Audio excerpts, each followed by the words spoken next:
Hey everybody, so glad you're here because if you're a book reviewer with a passion for helping readers find their next favorite read, or maybe you've always wondered how to pitch an editor or get paid to review for a professional magazine, or you might even be an author yourself looking to get the most from reviews for your books or how to manage reviewers for best results, then I encourage you all to grab a pen, take some notes on some seriously valuable wisdom that's about to go down here in this video. Even though I'm Rick Hipson, author of A Reviewer's Guide to Writing Book Reviews and How to Get Paid for Them, available now through Crystal Lake Entertainment, the last thing you're ever going to hear from me is trying to suggest that I know everything, because I don't, which is why I brought on a few friends to lay down some amazing wisdom. We're going to cover a lot of burning questions, such as, do book reviews even make any difference to the success of an author's book? Our first guest, author and publisher of Bloodbound Books, Mendes, even touches on the least likely spot that he's seen reviews breathe life into a new book that was otherwise struggling from a sales perspective.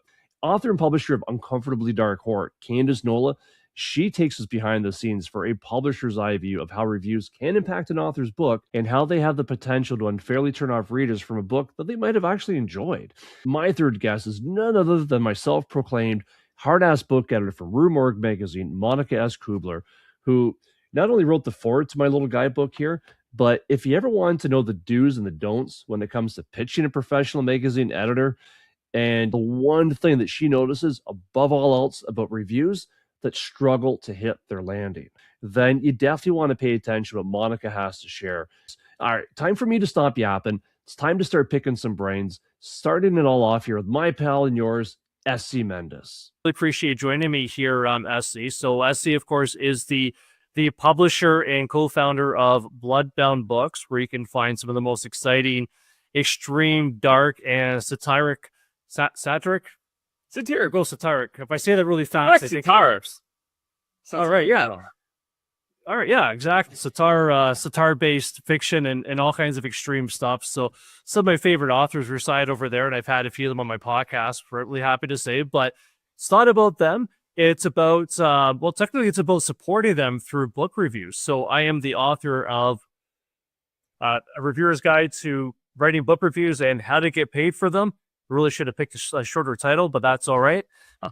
Gets the job done. So SC, who's going to kick things off today by talking a little bit about the importance of a book review when it comes to helping to support authors and the publishers that publish those authors, so that in turn those authors get more readers so that they can get more eyeballs like you and me on them, and the connection between a great review and the voice and the legs and the exposure, if you will, of a good book. So SC, if you wouldn't mind maybe chat a little bit about that. This is certainly where your stable, your wheelhouse is. I'll kick it off with just a couple things that strike my mind when I'm going after reviews. As with everything, an author or and I think authors and publishers are different. I think sometimes the advice that we give, so I'll try to do both since I wear both hats sometimes. But I'll differentiate where possible. But have your goal in mind. That's one thing I've noticed. Like, is your goal by doing this to sell more books? Because I have noticed that sometimes I get amazing reviews on social media, and it's really fun, like, and exciting. When someone does a video with one of our books, like, my whole day is made. It's exciting, right? It's really good. But then I can also tell you that from a post like that, you could check, maybe not a single book is sold. So are you looking for, you see what I mean? Like, if your goal reviews that convert to sales, or is it just you like to have people talking about the book? I think all those things are important to look at. And I can give you examples from both of those since I've been doing this for 16 years. And I heard, real quick, if I can do a little thing, that Monica from Rue Morgue is coming on, right? Yes, she is. Yep. She'll be here in about 45 minutes. August 2011 was the first time Bloodbound Books appeared in Rue Morgue, and I was so excited I held on to it. That is great. 2011. Wow, I don't think that wasn't one of my reviews. I don't think was. No, it wasn't. It's Rock and Roll is Dead. So this might have been before you joined the scene. It was by Trevor Tominski. Oh, don't know if he's still there or not. So I remember walking into Barnes and Noble and grabbing 2 of these. I've got 2 copies, still have them. Is this selling any books at the time? I have no idea. Couldn't track it back then. I have better ways of tracking now. But something like that, I absolutely loved it. And Monica was there at that time. So if I don't see her, you say hi for me. But Absolutely. with that in mind, picking goals, where would you like me to start? Where's the best place? I think the biggest thing, I know you were talking before about, whether you stand behind its owners or not, there's really no getting away from the mighty Zon of Amazon. Yeah. They are the number one booksellers. That's just the way that it is. And I think it's either, if you want to do your business justice, you have to kind of put your books there. Absolutely. And by putting your books there, of course, you're part of this big algorithm machine. Can you maybe talk a little bit about what reviews do for a book's exposure and, kind of pulling people into it through Amazon, and maybe about how important pre-sales are? Yeah, so actually, for me at the current moment, and this has changed over the last 16 years, but Amazon's probably the place where I want to have the most reviews now at the moment. And again, has shifted. And one of the things is from the years of working with different reviewers and being placed in different magazines and stuff, as far as I can tell, even though I love the social media, and don't get me wrong, there's a difference between having social media reviews and then going viral, because that I have seen do a lot, which I can talk about as well. But I want Amazon reviews at the moment. And one of the reasons why is sometimes when I'm buying other advertising, that's where customers are seeing it. I know people in the horror community are real tapped into Rue Morgue. They're real tapped into book talk on certain niches. But for the overall average person who, as you said, with the algorithm is getting, suggested other authors, because you read this, take a look here. They want to go, and from what I can tell, they want to see a lot of reviews. Good, bad, indifferent. I think they want to see a large number, and they want to see it range. They don't want to see all 5-star reviews. They definitely don't want to see all 1-star, but they want to see a mix, and they want to see it leaning towards the 3 and above. When we were getting BookBub deals, I can't say regularly. It's been a while now. BookBub has been a huge force, though, in moving books for us. And one of the things I've noticed is when they're looking at it, and it's such heavy competition, the lowest amount of reviews that we've had on a book that was accepted, I think, was 25, which is pretty low. But now I don't really get any traction unless I have at least 100 on a book. And so for me, Amazon is the place, because as you said, that's where the bulk of the sales are coming from. And it's just what it is. You know what I mean? And so that's where I think a lot of my reviews I want to see there.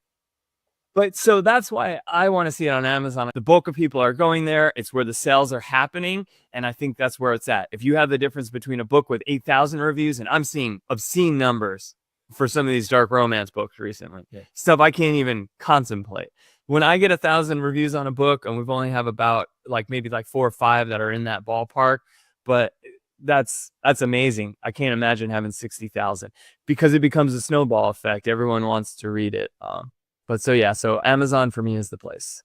I guess just one more question, then we'll kind of make way for our next guest. Candace from Uncomfortably Dark will be on here.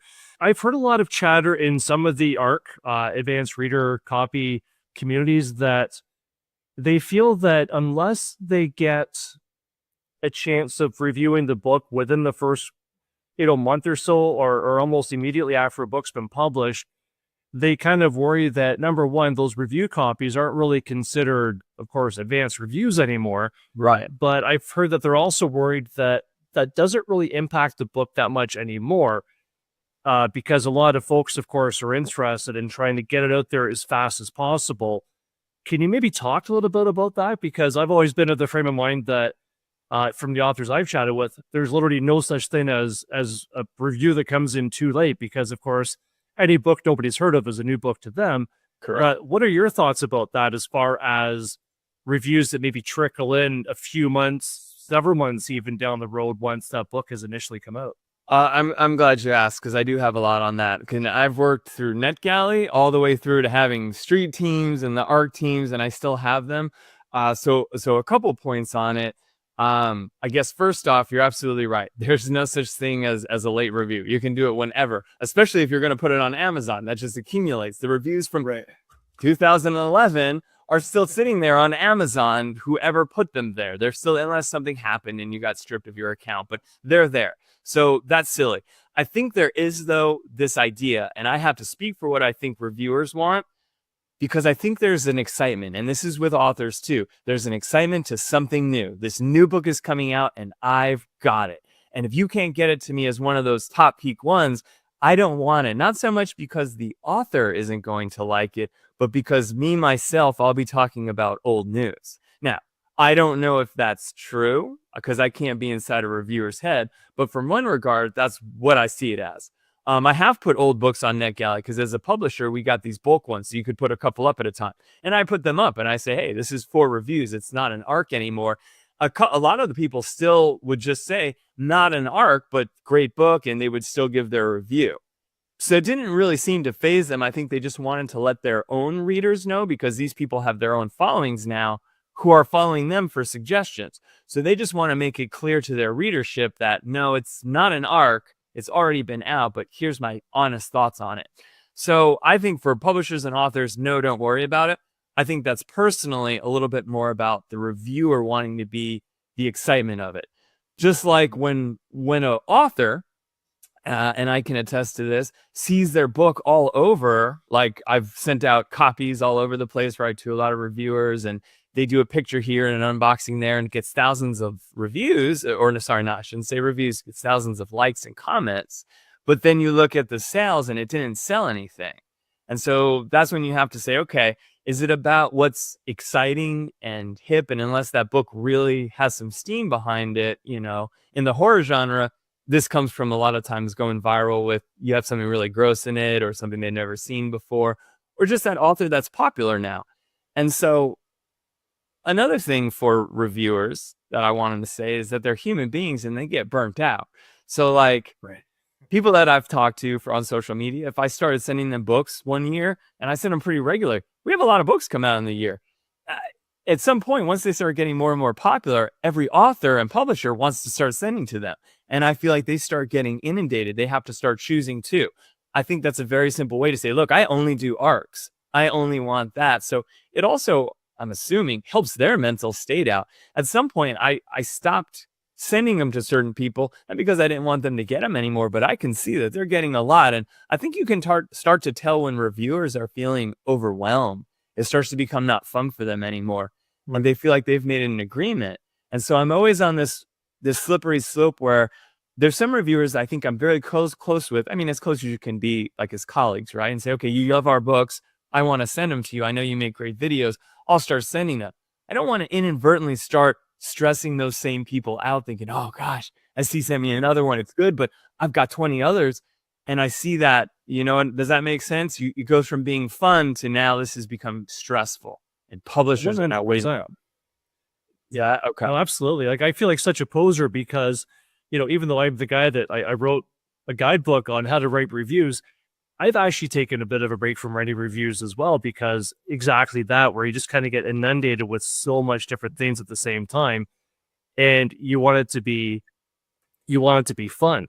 And it's really interesting that you mentioned that, because I think that's super valuable to, you know, to let reviewers know that, you know, it's okay if they do take a little while, you know, to get something out. And, you know, that excitement level, I think you nailed it right on the head, because I've certainly heard a lot of folks talking in some of those communities where they feel, well, it's not an advanced review copy anymore because it's out, so I'm going to put that off to the side because I guess it's expired now. And I was just sort of having a conversation with some of those folks saying, really, at the end of the day, it's just semantics.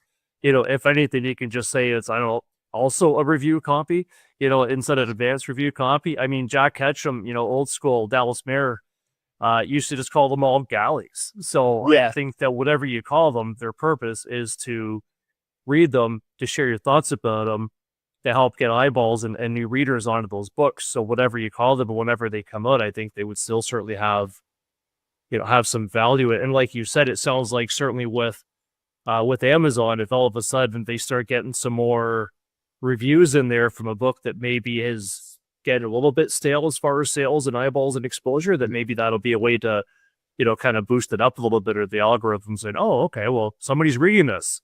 Yeah. What else do they like? Hey, maybe they'll suggest that one now beside a different book.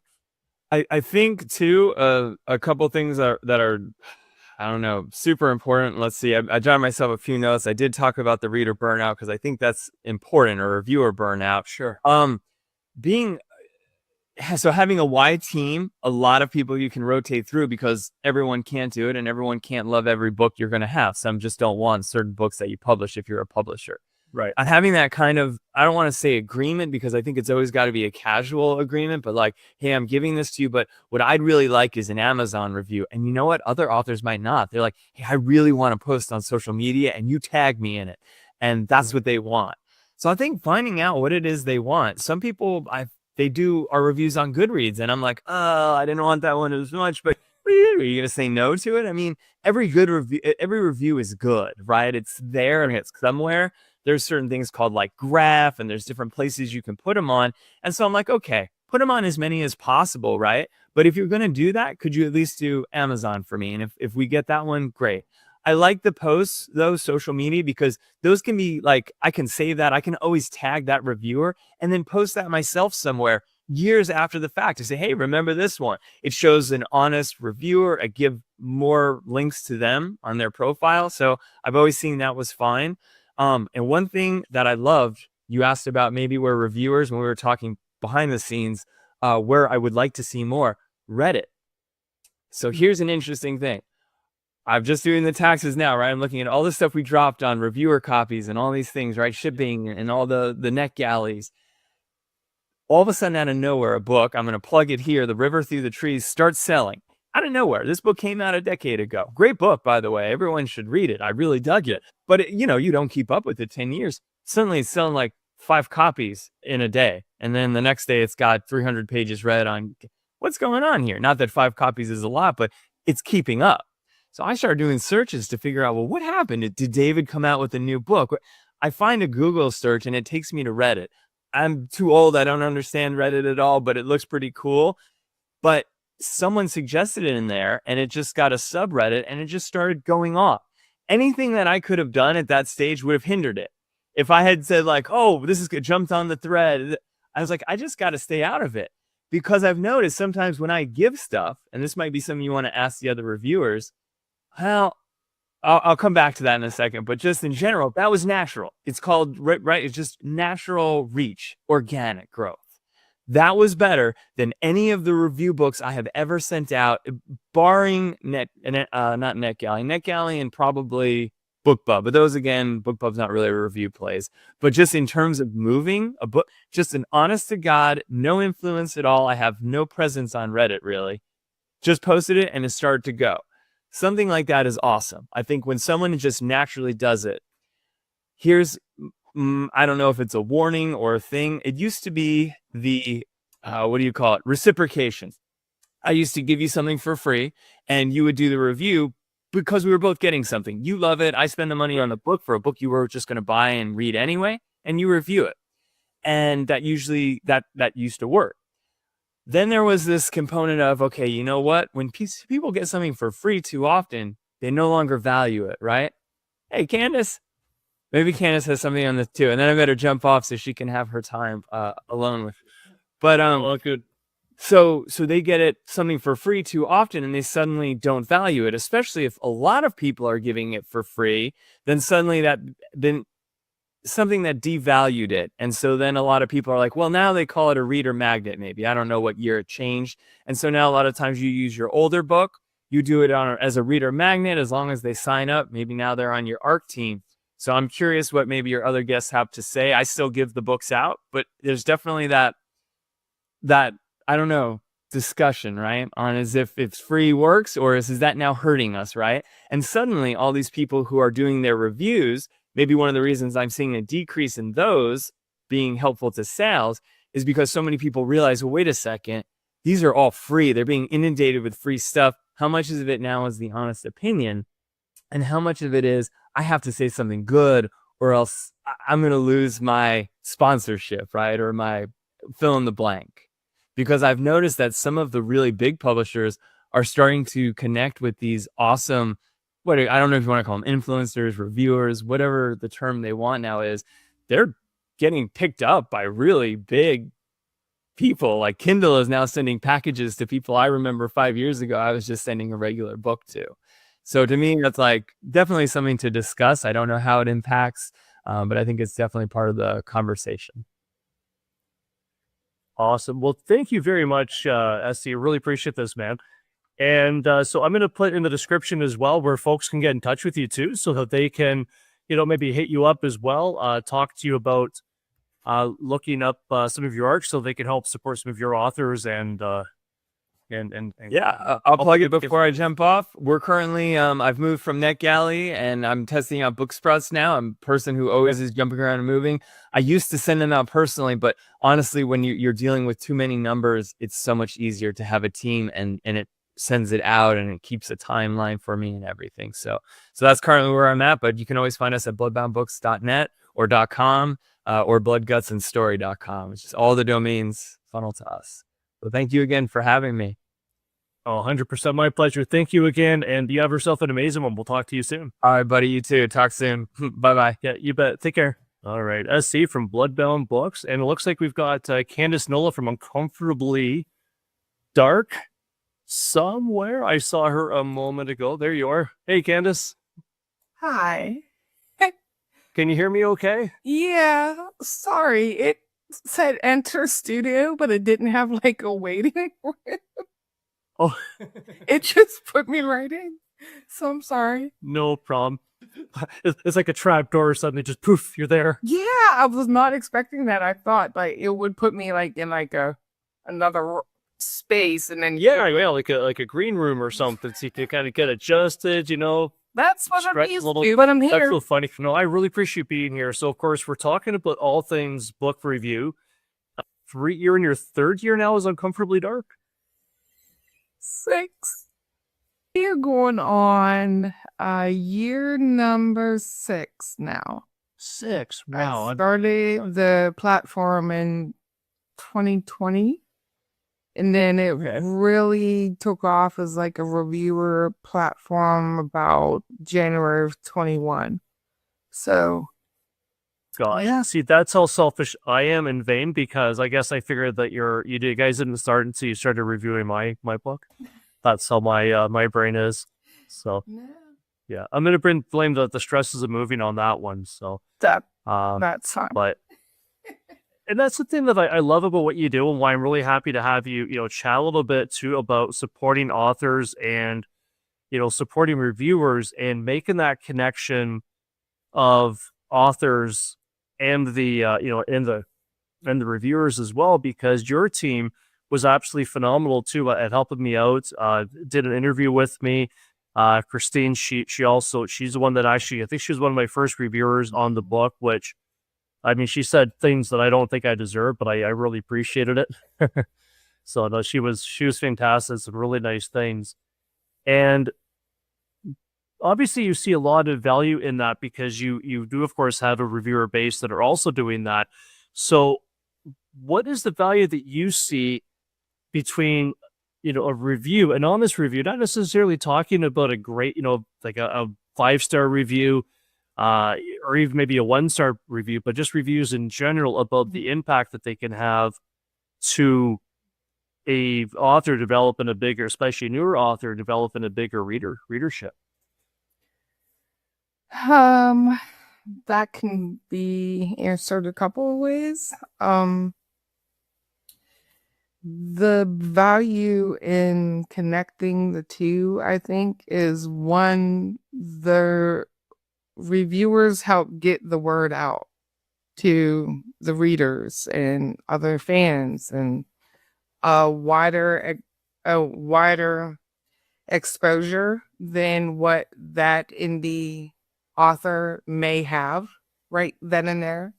An honest review can also help the author grow and expand their actual fan base, because if it reads like an honest, objective review, one that is fair, not one that is just rave, 5 stars across the board, or one that's just like, it's a 1-star, we hated it, and gives no information, those aren't really helpful, whether it's a 5 or a 1, because you're not really telling the author or the readers what you liked, what you didn't like, what was well done, what could have used a little work on, or maybe where it lost you a little, or if it slowed anywhere. Like, there are ways you can write an honest review that gives a little bit of critical feedback without making it sound bad. Like, there are ways to be nice about it, and there are ways to say, I loved everything about the storyline. The action's really good, but it did slow down in the last half of the book when I felt like it could have, like, you can word it different ways to where the reader's going to be like, oh, that still sounds like a really good storyline. I'm going to check it out anyway. And the author would also maybe be like, oh, ding, ding, ding, ding. Let me make a note of that and maybe work on my pacing for the next one, so I don't have those slow spots. So, Well, really, I'm really happy to hear you say that too, because I know that's one thing that a lot of readers are afraid, or a lot of reviewers rather, of course, we're also readers, are afraid to do, where they read a book and maybe it was okay, but they don't feel they could say enough good things about it, right. to the point where they just don't want to review it. I shared a lot of different review communities where folks have even said, if I can't give it a 3-star review, I'm just not going to review it at all. Yeah. And I kind of think, well, first, but you just took the time to read that book.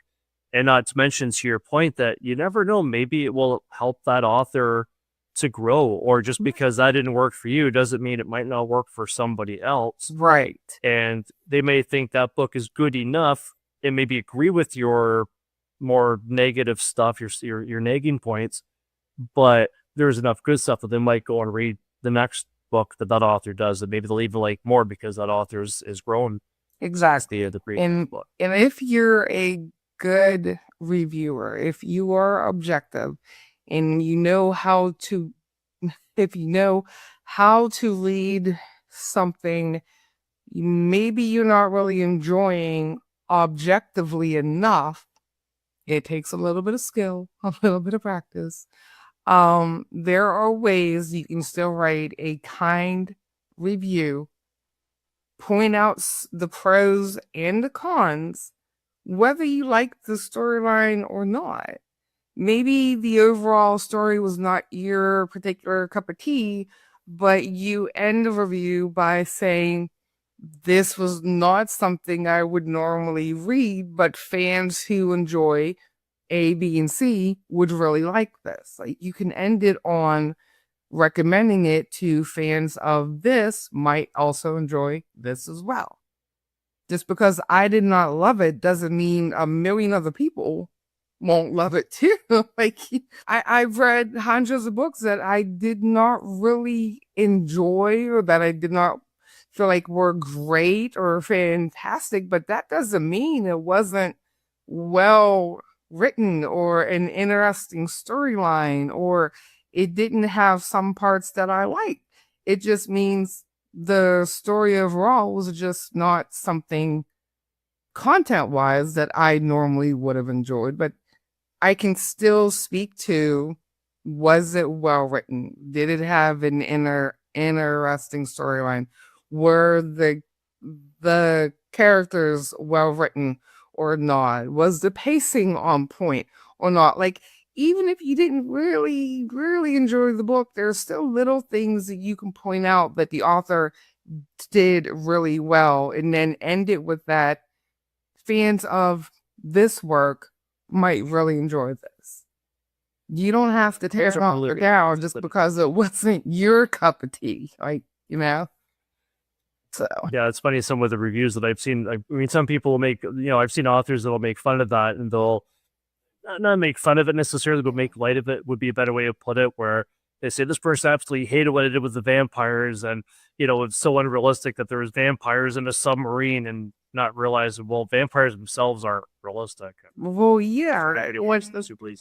Maybe that reviewer kind of lost the understanding that maybe that story was supposed to be more comedic. Maybe it really wasn't supposed to be scary horror, but more like comedic horror. That's kind of the other thing too. If you're going to review you kind of have to know the particular nuances that go along with all the subgenres of whatever it is you're going to read. Not just horror, but horror has a lot of them. You have the dark, the comedic ones that a lot of people don't understand. They're supposed to be satire. They're supposed to be funny. You have the absurd ones, and like we have all these weird little things that happen within the horror genre that aren't actually meant to scare you or be scary. They just kind of don't fit anywhere else. And they're more like strange or like weird or off the wall, maybe a little bit gross. It has all these different things, but if you're going to review it, you need to understand what you're reading and what type of horror you're reading, because you have to go into it with the right mindset. You just can't pick up anything and be like, oh, I'm ready to be scared. And you're reading a comedy. And then at the end, you're like, you're not going to understand. Like, Yeah, it's like I laughed too much and I hated that. But hey, it wasn't scary at all. What do you mean? They were making all these jokes. Well, yeah, because it was a comedy. It wasn't. Oh, that's so. And you just never know. Yeah, you just have to like. You can't just jump in the deep end of the pool if you're gonna be a reviewer for anyone, like for any platform, any type of book. Like you have to know what you are reading. You have to ask questions up front. You have to say, hey, I don't really want to read books that have A, B, and C. If you have triggers and things like that, you have to ask and you have to understand what you're reading, what you're offering to read. Make a choice. Are you going to enjoy that or not? Is that something you want to read? And then understand what type of horror or fantasy or science fiction that you're reading. Is it meant to be absurdity? Is it meant to be, scary or not? Like, figure out what you're reading, and then that will let you know what mindset you need to have when you're reading the book, which will inform your review at the end of it as well. Yeah, that's super well said. So I'm so glad that you said all that, because I think that often does skew reviews unfairly too often. And I think it's important that, of course, as a reviewer, you're not necessarily, maybe even more often than not the target audience. You didn't get buy the book because you thought it sounded amazing based off of another review, or browsing a library or a bookstore. That this sounds great. This book's for me. Right. Chances are you maybe signed up for it or it was given to you by a publisher, what have you, and you're reading out of your realm. I mean, I know myself personally, folk horror was never really my thing. At least that's what I thought. Until I got some review copies, I read some of it, and I'm like, it's not all for me, but some of it's really good. Right. I mean, several years ago now, I read a book. It was about, the entire book was all bad monster puns. And I think I made a pun at the end of it, how, I wanted to basically die by 1,000 paper cuts for every page that I turned. But at the same time, the monster puns themselves were really well done. If anybody was into monster puns, whether they read the whole thing, I don't suggest that, or even just a few things here and there, it's a great book. This is going to give you everything that you want. And it's really well structured. A lot of cool, there was a lot of cool horror history in there as well. And, there are some great points in there. And I think, to your point, it's so important as a reviewer to try to look at things from the perspective of understanding who is that target audience. Are they, and at least talk maybe about the fundamentals, as you mentioned before. Is it at least well structured? Is there something interesting going on? Is there some conflict? Is there, are the characters well developed? That sort of thing. I think no matter what you read, if it's not for you or not, you can still, as a reviewer, merit talking about those parts of a book. And whoever that book might be for, if it's not for you, I think the right person might be better apt to find it. Yep. One of the things that I love about you, and I think that all of your authors, and they have actually agreed with me a few times on this, is that not only are you just there to help make sure that their book ends up being the best that it can be, but you're also there to support them in a lot of different ways as well. through some of the trials and tribulations of frustrations, the big highs, the big lows that come with just simply being an author, especially a new author, and getting out there, connecting, going to the conventions, maybe not selling so well at first or up and down kind of thing. So, what is your response to authors, and how do you help an author through a bad review? Because I think no matter how amazing you are, or how well you do, based on sales, I guess it tells you how amazing you are, I suppose. You might still get some really horrible reviews. There's still people that think that, Stephen King is just a hack that never should pick up another, a pen again in his life. They're also wrong, but I read those people. What do you say to your authors when they get a really bad review, or maybe even a couple of bad reviews that they maybe take to heart? The first thing I tell my authors is I don't read mine. Don't read the reviews. Almost never. After my first year, I was like, yeah, okay, I can't doing that. And it's not like I had a lot, but I definitely have them. And I still have them now. And I may go out there every 6 months or so and kind of like scan through my most recent like works or to kind of see what the feedback is. So I know like I definitely have them, and I have fans who will very objectively read my work and they review it fairly, and they will give me 2s and 3s with one story, and the next story is a 5. And that all that tells me is that particular fan, the content of that book that they gave a 2 was not their cup of tea. And they normally don't tear me apart or anything. They'll just say why they didn't enjoy it and things like that, but they're not mean about it. And then the next book will be a 4 or 5 star because it was something they really, really loved and they just really enjoyed it. But my first rule of thumb is for the authors not to obsess over their reviews. And people will say this online all the time. It's this massive debate all the time, back and forth. The reviews are not for you, they're for your readers, and they are for the other readers. And that is exactly 100% correct. That is who the reviews are for. The reviews are there to let the masses know, hey, you might enjoy this if you're anything like me. I liked it because A, B, and C. I didn't like it because A, B, and C.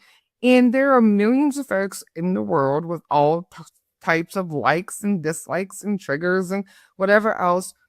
Every single thing that I write is not going to be a 5-star read with even my most loyal fan. Sure. It's hit or miss. I'm going to write what I want to write first. My fans will purchase it most of the time, 90% of them. I have fans that I know will buy absolutely everything that I write. But I do know at the end of the day, they're going to come back and be like, that wasn't my favorite of yours. That's fine. That's fine, because not every single thing that I write is for every single one of my readers. But it's for one of them, maybe 5 of them, and that's fine too. I think if you're an author, and the biggest problem with that is, well, we're all introverts, aren't we? We don't like the world. We don't like the spotlight. We don't like to be social. And here we are doing one of the hardest jobs in entertainment. And the fact is that we have to sell ourselves as much as we have to sell our book. Like, we have to be in front of the fans. We have to talk about what we wrote and why we wrote it, and if we liked it, and where the idea came from, because there's more to it than just, here's a book, buy it. Well, the reader wants to ask why you wrote it. What's it about? Tell me why I should give you my money. And it's all part of it. It's like a necessary evil, isn't it? So it's like, Really? okay, well, you got to have a really thick skin, because if you're an author and you're at a convention, and Lord knows I've been to my fair share of them, you will have readers come up to you and they'll let you go through the whole spiel of every book on your table, and then they'll look you right in the face and be like, I don't read horror. All right, well, have a great day. That lady got fantasy. Like, what do you Was it think Mitch about? lady? Like, you absolutely know. Like, my sign says uncomfortably dark horror. What did you think you?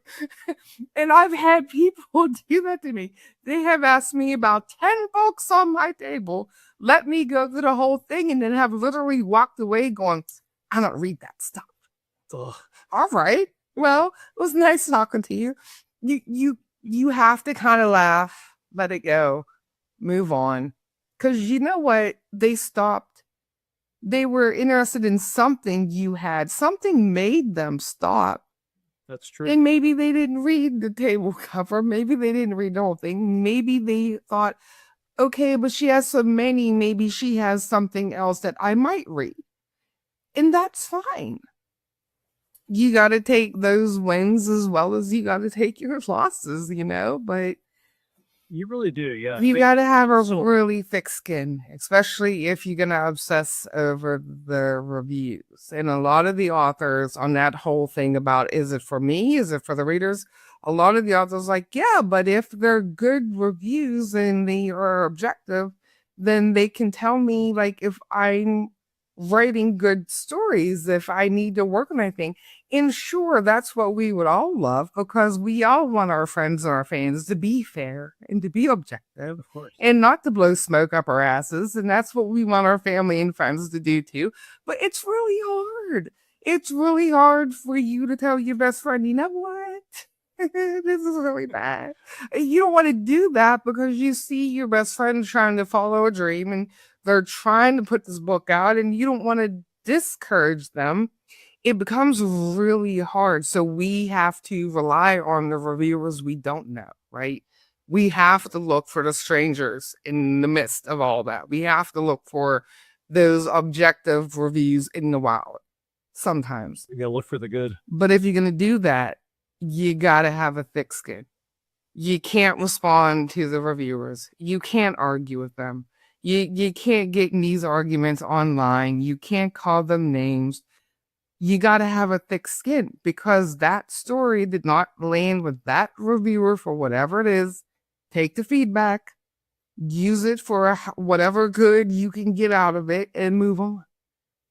It's just the nature of the business, I think. And, I think so too. that's why I don't read my reviews. I don't have a thick skin. I used to get really sad about it. And I was like, you know what? That's why they say don't read them. So now I don't. So Just get busy writing the next book. keep your head down, work, and as you grow and as you meet other people in the industry, you will form a little network of author friends and real reviewers who will tell you the truth. Use them for that objectiveness that you need. Ask them, hey, was that pacing okay in that book? Use your trusted network to get the objective feedback that you want. Keep your head down, do your work. Let the reviewers review. That's what they do. We rely on them to do that. We need them to do that. But we don't need to read every single review ever written about us because it does hurt. It comes with the sting. It comes with the sting no matter how good you are, no matter how many books you sell. And my reviews are normally pretty good. But when I come across one that's not, I'm like, oh. So when you remember. It's just like, okay. And then I log off for the day because I'm like, all right, I'm done. I don't need to see 15 in a row. All right. One last question that I guess I have for you, Candace, and thanks so much for being here too. So this is so valuable. I hope that people, I know that folks, especially reviewers listening to this are going to get a lot out of this. I think go back to their review books with a lot more confidence. And for those that do want to get in touch with you to review your stable of authors, I know, you make them and they're all super accessible. I mean, I'm sure they could say no if you say talk to this author, but they don't. They're super accessible. I've had lots of opportunities doing some reviews, especially with interviewing your authors too. They're all wonderful people. These are all the ones that I've met so far. But for those that want to get in touch with you to do some reviews for your authors and maybe do some interviews as well, what's the best way for them to do that? Message me directly on any social media platform. Email me. The websites even have a live chat to come right to my phone. So I'm literally tied to my websites and all my social media. You can reach me pretty much anywhere. And we do accept guest reviews on the website a couple times a week. Especially right now, we have a couple of our regular reviewers that had to take a break for various personal life things. So we do have 2 spots open a week. So Okay. I'm doing some extras and we can take a few extras here and there. But, just reach out, let me know, and then I'll let you know what we want and what we need. And there you go. Perfect. No, appreciate it. And I'll put all that in the description down below too. So when if people that are watching this on the replay, Yeah. I'll be able to have your contact information. And yeah, I swear you just surround yourself by some of the best, warmest, awesomest people. So appreciate that. There, track. Having a chance to meet some of them as well as yourself, at least at the author con, which I'm very much going to be missing all of you guys this year. You won't be there. Hopefully next year. I'll get out there again. So. Okay. Are you coming down to Stoker? Not this year, no, Oh. unfortunately. Okay. Yeah, I just kind of with all the stuff going on and everything else too. I'm like, me and my family we're gonna go see a little bit more of Canada this year. So luckily there's a new tour convention that's kicked off not too far from me. So I've been going to that one, trying to fill the void that is there from AuthorCon, but I'm trying to, much like reviews or like you avoid reviews, I've been trying to avoid reading all about everybody going to AuthorCon because every time I see those, I was like, oh man, it's the best. Need to be there. Yeah. Yeah. I get it. But I will be there again, mark my words. I know. That's actually where I met you, so It is, yes. Yeah, which has been great. So, and I've been having so much fun. It's kind of funny. I feel like a bit of a poser. So even though I've got the review guide here, I've actually taken a break from actively reviewing books myself. I miss it, so I know I'll be going back to that, just so that I can focus on a bunch of other things and that. But I still, enjoy doing the podcast. And I mean, that's one of the nice things I like about reviews as well, is that it's a great gateway to other opportunities with supporting authors as well and celebrating them, such as podcasts like this and getting to talk to you, and also doing interviews with the authors, because especially I find for people that love to talk about their experiences, but then also people like me, where maybe you get a DVD and the first thing to do is you watch all the special features first and see how it's done.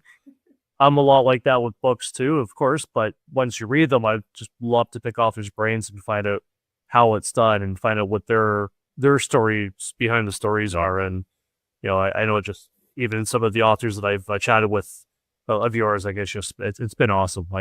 So that's one of the focuses, I guess, that I'm doing as well, is more the podcast and talking to the authors and publishers and authors like yourself. Nice. Hey Monica, how are you? Hey, good. Good. You can hear me okay? I can adjust you on my end.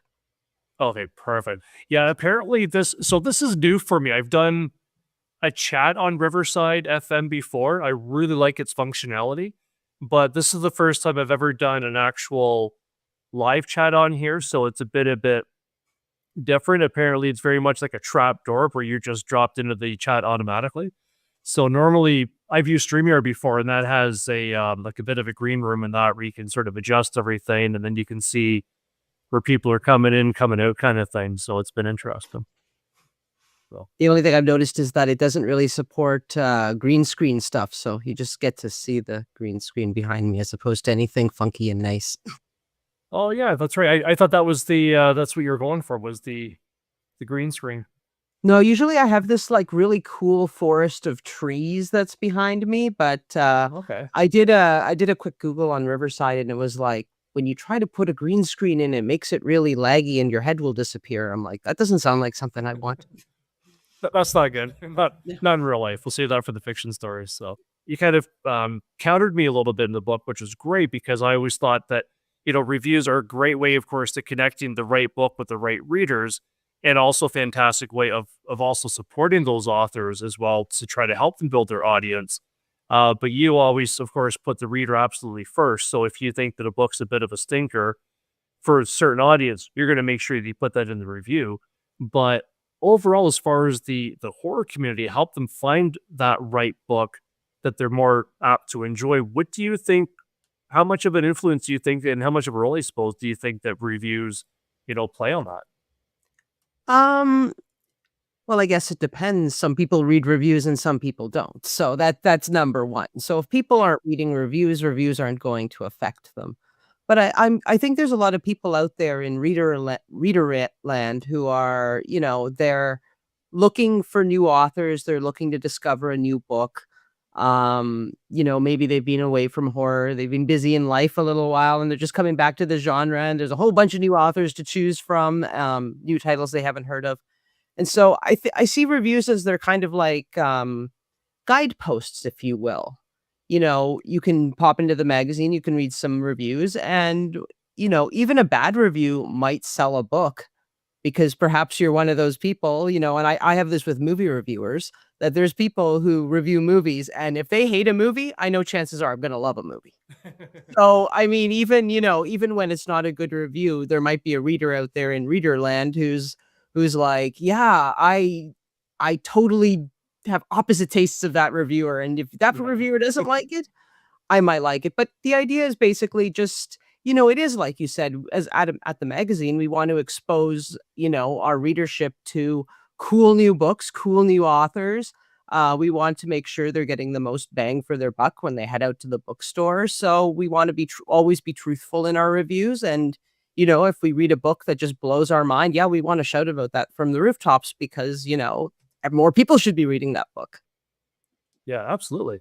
And now, as the editor, and you've been the editor for, geez, how long? It feels like I know that I'm not going to remember You've been at it for a while. I've served in various different editorial capacities at Rue Morgue. I've been the books editor for many years now, though. So I think I first met you 2006 when you're doing that. We were in Toronto. Brian Keane. I mean, there's other people, but I remember Brian Keane being there. He was doing a reading for 666. So I know it goes back even further than that. But when folks pitch you reviews or they just send you a review, for example, what is some of the key elements that you find that people get wrong more times than ever, where they've got a really good chance of having you flip that back to them and say, I need more from this. I know some of the things that you've helped me with that I've routinely struggled with, that hopefully I don't struggle with so much anymore.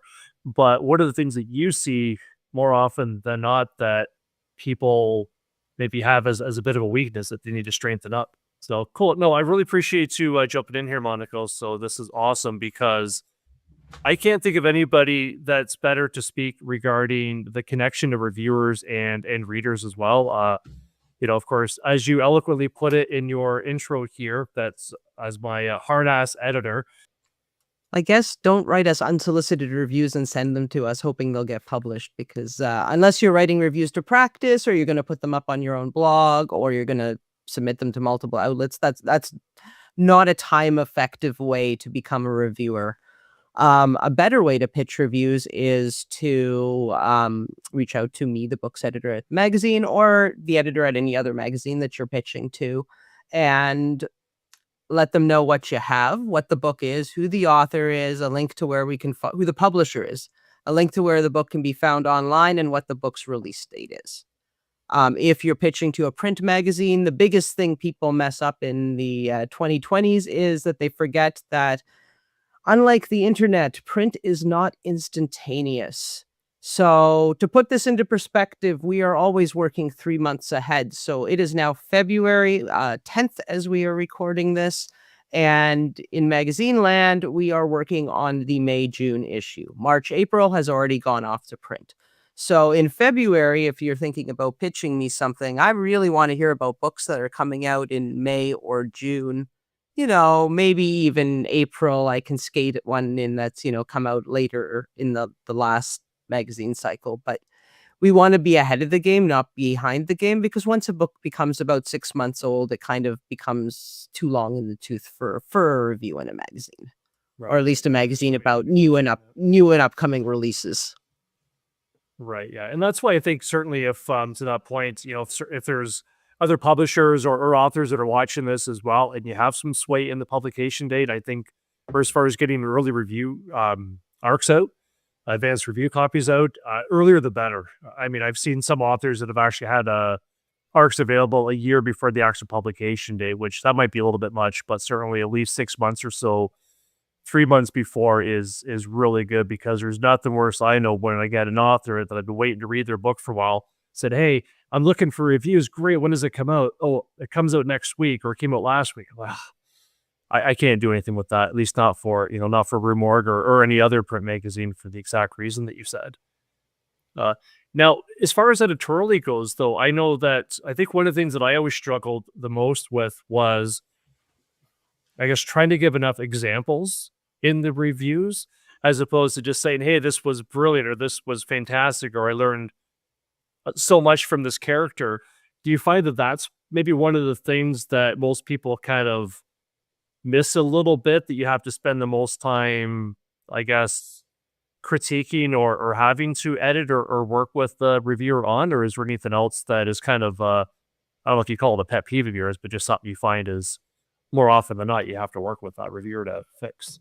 I'm going to be honest. I think each reviewer has their own little quirks, especially when they're new and depending on what background they come from. So whilst your quirk might be that you don't give examples, there's other writers I've seen whose quirk is they go off on tangents.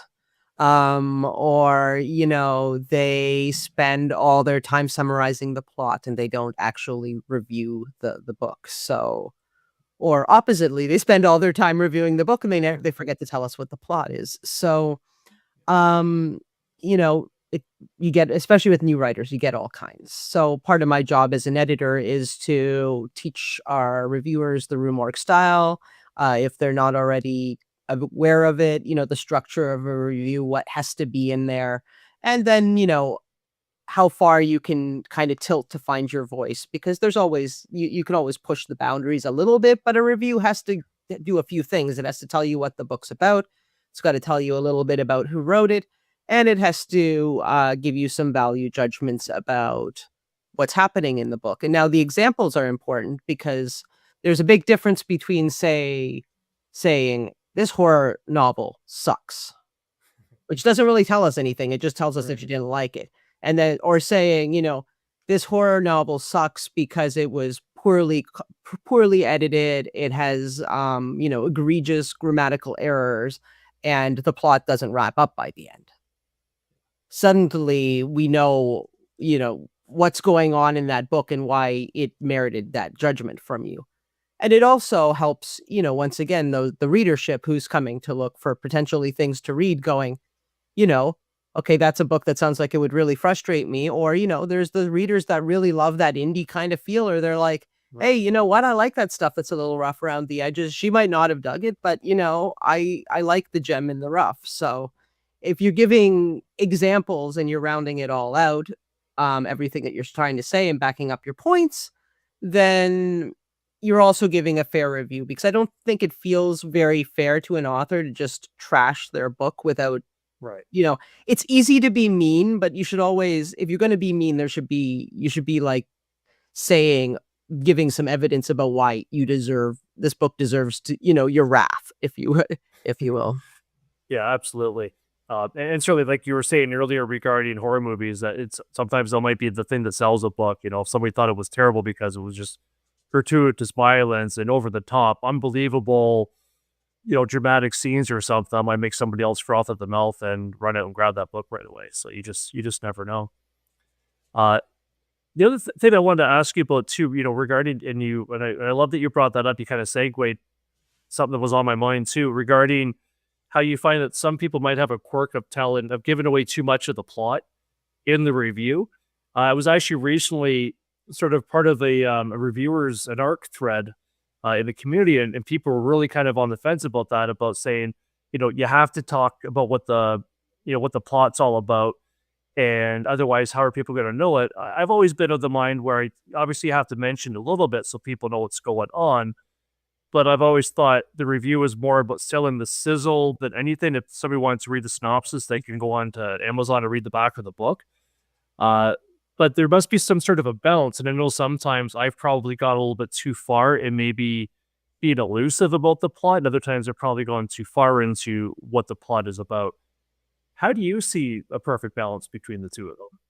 Well, I always worry you got to be a little careful with too much sizzle because then it starts to feel like advertorial, where it doesn't feel like a review anymore. It feels like you're a fanboy who is pumping up the book, and it suddenly feels like something that maybe should be on a blog and not in like, a magazine like Rue Morgue. So I'm always kind of, it's one thing to love the book, but you've always got to keep that critic hat on, I guess is the first part of that.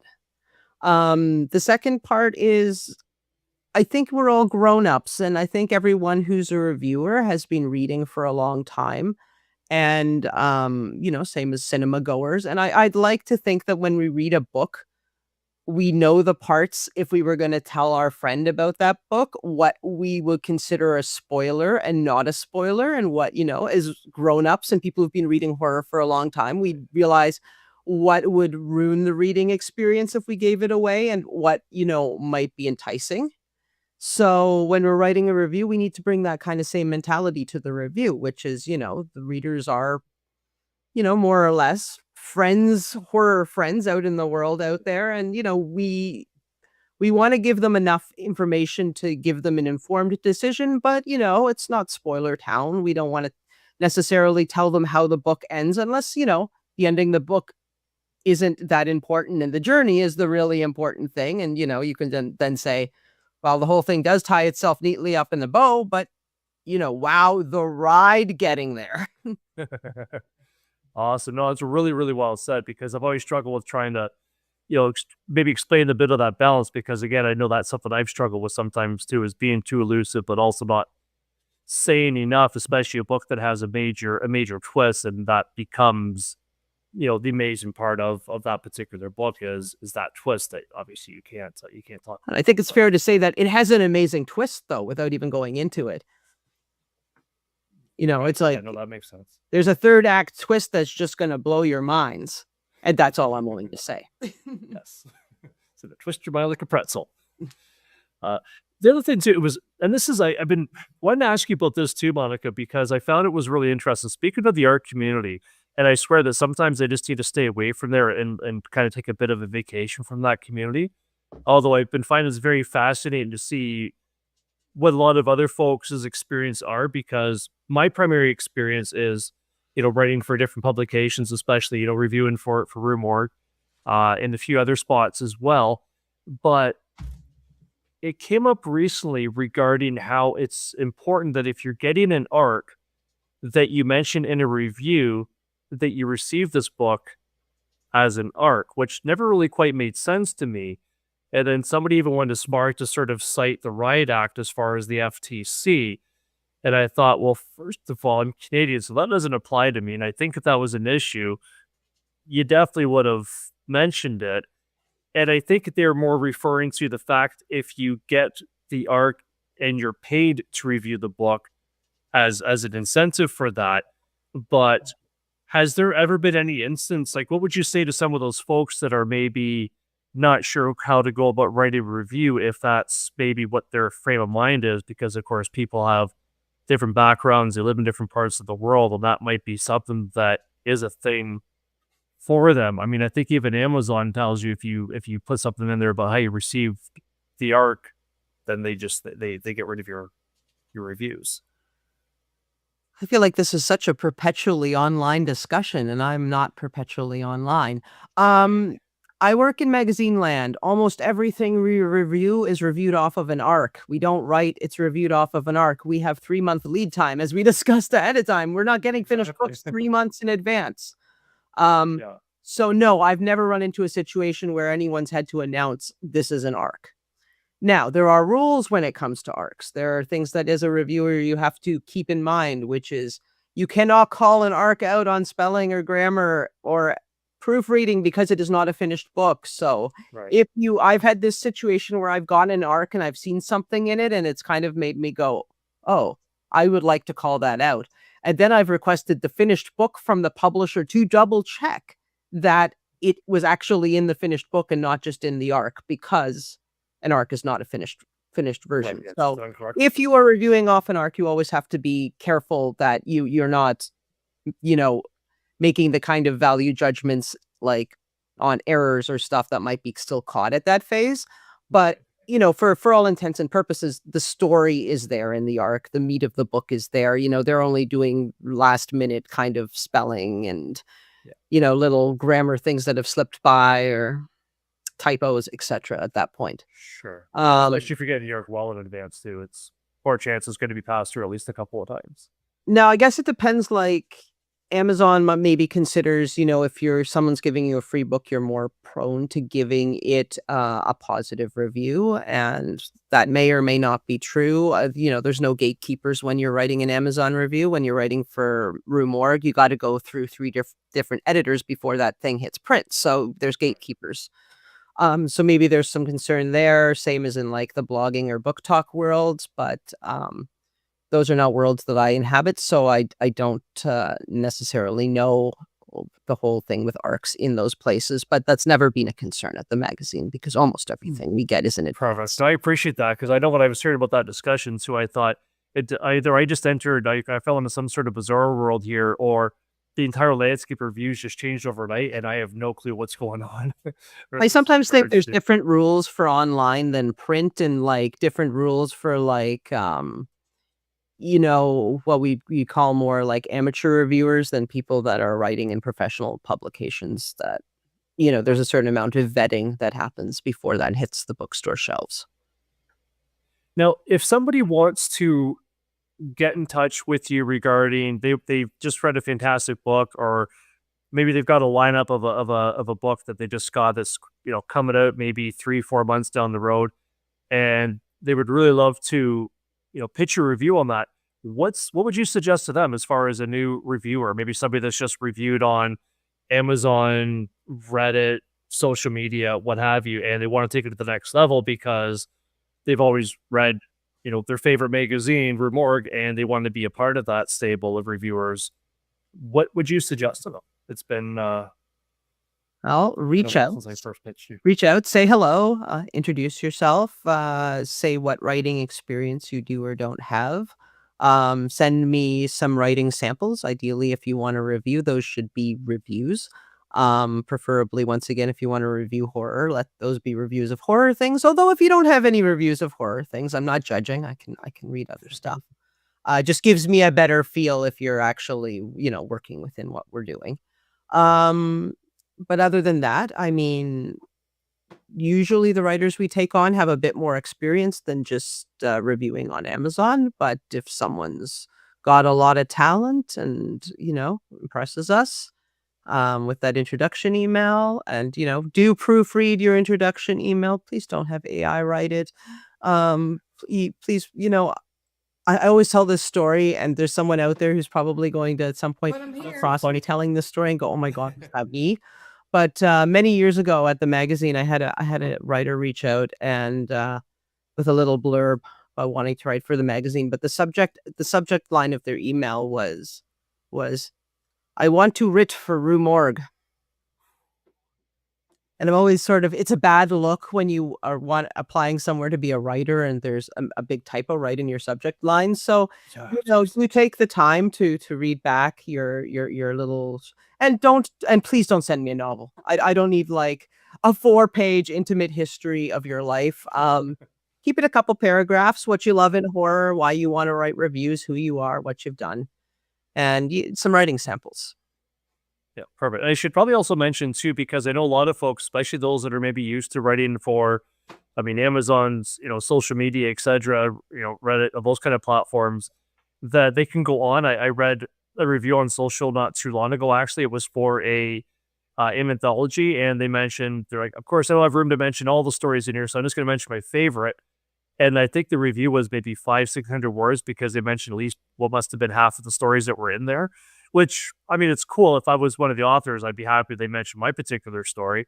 But I think it's also important too that, of course, your reviews are 300 words, sometimes 350, depending on if they make it to the Grim Reader, or maybe a little bit more if they're in the book feature, where they can also embed an interview sort of style into that too.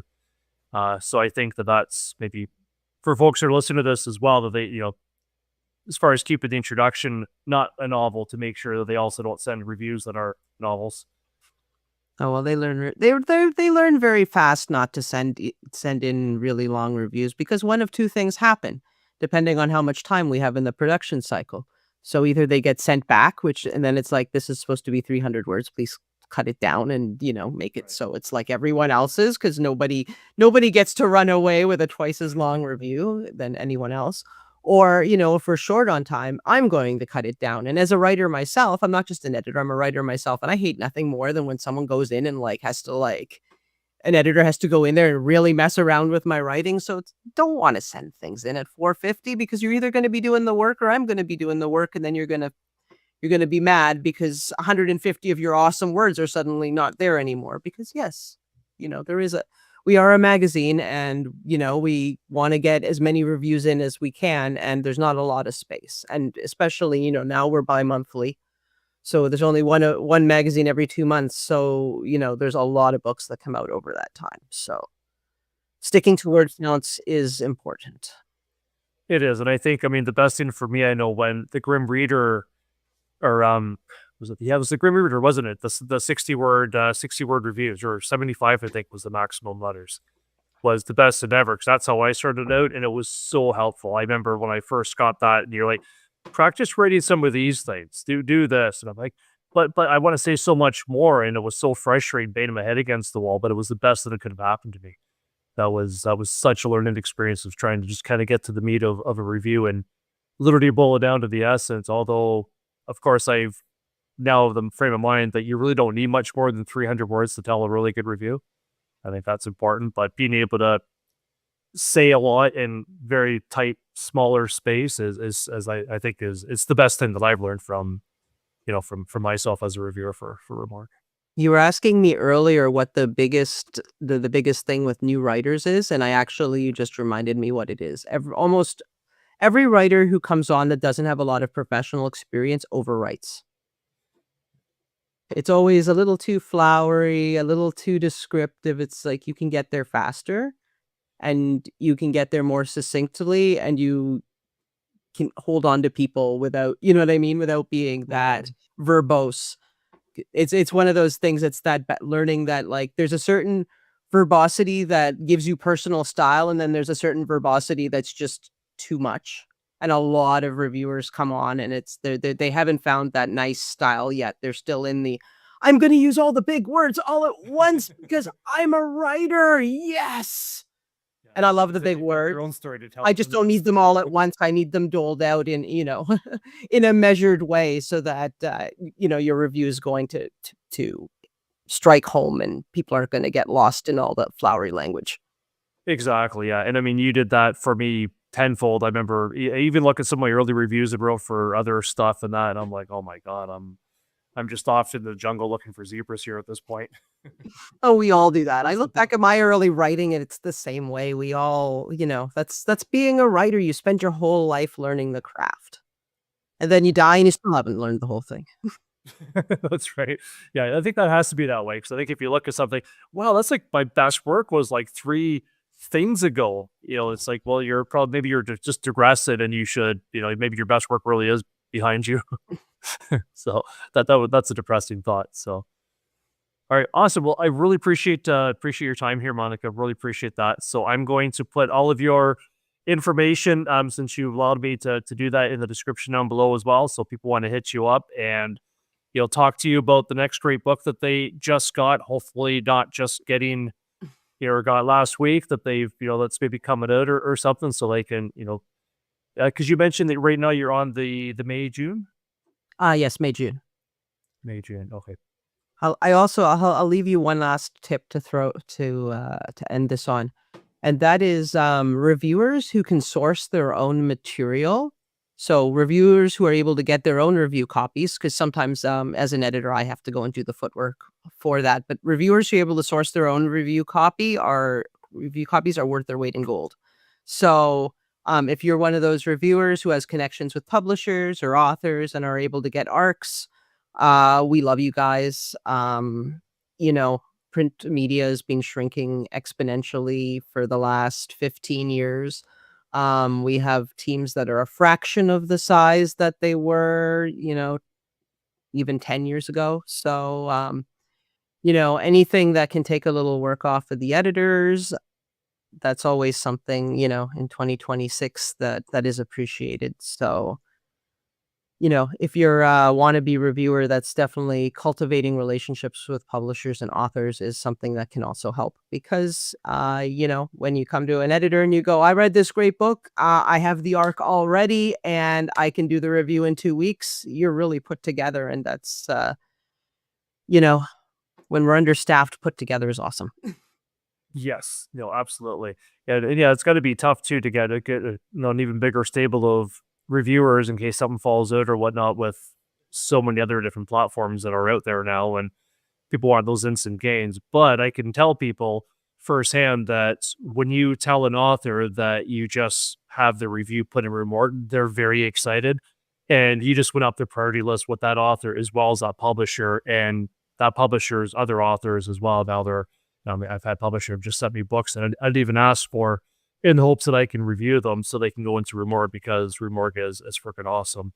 And it's still stands as one of the biggest in the world, definitely biggest in Canada. So anybody that's, listening to this, you certainly want to put your best foot forward. So I will put that information down below and, hopefully you'll knock Monica's socks off and make sure that you present yourself as a writer, not a writer. That will go far. Pro tip number 1. Pro tip number 1, punctuation. Spelling. Spelling, yes, spelling. All right, awesome. Well, thank you once again, Monica. I really appreciate that. All right, thank you. Have a good night. Okay, you too. Take care. All right, bye-bye. Bye. All right, everybody. That was Monica S. Kubler. So hopefully everybody watching this had a chance to get so much information. It's really rare that we would have one, let alone two, but in this case, 3 people saw so many amazing perspectives when it does come to reviewing.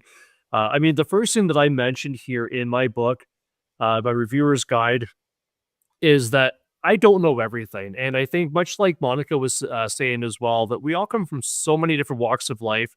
There's so many different styles of how to present a review, how to do it honestly, but there's certainly also some fundamentals that I think can really take that mediocre review and just make it fantastic to be able to, to have published, to pitch to Monica or other editors like Monica, and really do those book reviews justice, and a great way to learn as well as you go along. So I hope that you guys also got quite a bit out of this too. Thanks so much for being here, guys. Really appreciate this. This is my first live chat regarding book reviews. To be honest, I'm not even sure I should have been doing this today. As I've mentioned previously, I've got something set up in my new place, such as my little studio here, so I can have these conversations with you guys, have guests on to talk to you guys as well. But I'm doing the May move tomorrow, and this week has just been an absolute full-on circus, I tell you. So much stuff to do. There's so much more stuff yet to do too before my moving truck pulls into my driveway tomorrow. So hopefully I don't come across like a guy whose head's spinning around like Linda Blair minus the biblical puke. Appreciate you guys all being here. And if you want a chance to win a free copy of this book as well, by all means, guys, comment down below and Monica Kubler, and maybe talk, if there's something that really stuck out to you as a fantastic bit of nugget, bit of wisdom that that you're going to be able to use, by all means, put that in the comment below. And if we get a few comments, I'll let that sizzle for a little bit for me, and then I'll do a draw. And hopefully you guys also have a YouTube membership too, so that way I can click on your name and I can actually email you to let you know that you've won. And if you subscribe and you put on the notifications, when I reply back to you, especially if I tell you, hey, you want a physical copy of this book, then you'll get that notification right away as well. If you want to take it to the next level, again, comment down below so you can hopefully win a copy of my guidebook here, which Monica again wrote the forward for. And even if you don't win the book, it is available through Amazon. By all means, check it out, grab it digitally. It's available on Kindle Unlimited as well. So if you happen to have that, you don't even have to pay anything for it. Check it out, read it, and by all means, maybe review that yourself as well. Hope you guys had an awesome day. If you like this video, please hit that like button down below. So although I'll know that you guys liked it, so I can maybe try to make more content like this, have other authors and publishers and editors on here helping you guys get started, be the best you guys can, and happy reading, happy reviewing.